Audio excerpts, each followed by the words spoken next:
1 Manajemen Resiko. Saya Deka Malikatika dengan NIM 96223040. Di sini peran saya sebagai penulis skrip. Baik, assalamualaikum warahmatullahi wabarakatuh. Saya dari kelompok 1 dengan nama Muhammad Bezidetano Fedri Zafi dengan NIM 96223040 sebagai peran mencari UMKM. Assalamualaikum warahmatullahi wabarakatuh. Perkenalkan, saya Amirul Bahar dengan NIM 962031 dari kelas 3 PKD 2 kelompok 1 Manajemen Resiko. Peran saya sebagai editing atau editor.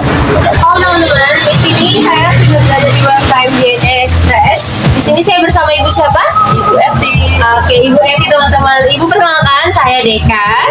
Nah, di sini saya mau tanya-tanya sedikit ini Bu, beberapa banyak sebenarnya. Pertanyaan pertama, kira-kira sejak tahun berapa UMKM ini berdiri? Tahun Agustus 2018. 2018, cukup lama ya Ibu ya? Berarti sudah sekitar 7 tahun. Oh, luar biasa lama sekali teman-teman. Nah, selanjutnya kira-kira apa tantangan terbesar dalam operasional harian? Kayak keseringan apa yang terjadi di sini? Kalau harian itu kalau ibu sih fokus ke tim pick up ya. Karena pada saat kita membutuhkan ada customer yang urgent, kalau tim pick up sudah pertama pick up, resikonya nggak mau balik lagi. Sedangkan itu yang dikirim itu harusnya urgent. Nah, itu kendala yang terbesar yang kita belum bisa ada jawabannya. Oh iya. Berarti memang kadang tuh kayak butuh cepat tapi ternyata sudah di pick up barangnya gitu. Memang agak sulit sih teman-teman kayak gitu tuh. Next, kira-kira resiko apa yang paling sering terjadi Ibu selama Ibu menjadi owner JNE ini? Kalau resiko penjualan sih nggak ada dari customer, cuma ya resikonya ya dari sistemnya yang mungkin ya jaringannya error, itu aja yang kita alami. Jadi nggak pernah yang lain gitu. Oh gitu, jadi memang keseringan jaringan error Ibu ya? Iya betul ya. Mungkin tiganya dari saya seperti itu teman-teman, nanti mungkin di next sama teman saya. Oke Bu, ini kita lanjut dari 3 pertanyaan selanjutnya. Tentang risiko finansial apa yang pernah dialami pada usaha Ibu? Kalau risiko finansial dari ibu pribadi sih pembayaran yang kredit.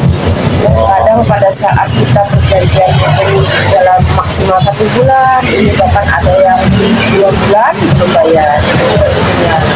Kalau yang lain nggak ada, cuman itu juga tidak banyak, paling sebagian 1 atau 2 orang. Yang sering terlalu aja ya? Iya betul. Oke, selanjutnya apakah pernah mengalami risiko fraud atau pencurian itu di UMKM?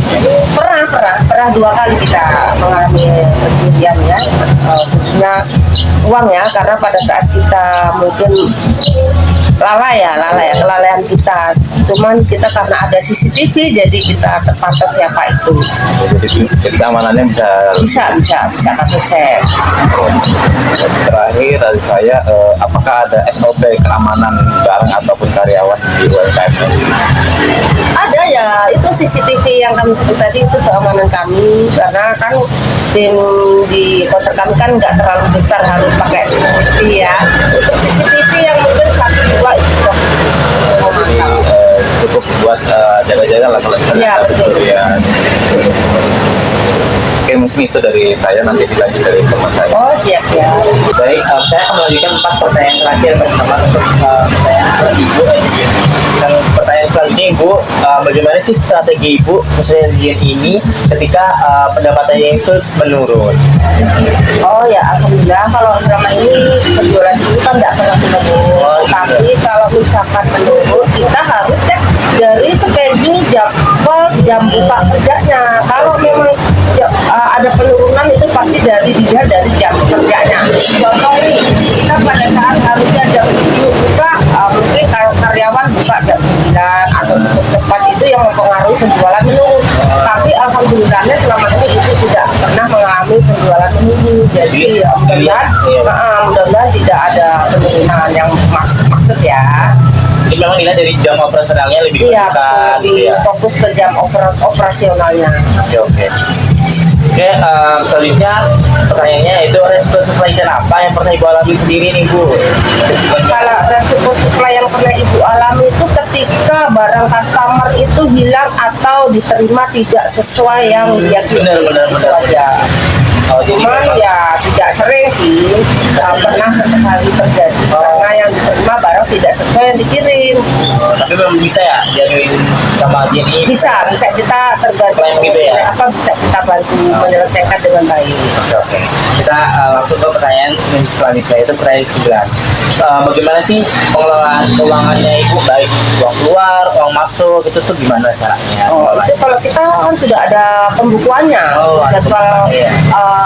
keuangan keluar masuknya kita ada pembukuannya. Jadi memang dicatat ya? Iya, pasti ada catatannya ya. Oke, terakhir dari saya itu resiko teknologi yang pembayaran digital apa yang pernah Ibu alami nih Bu?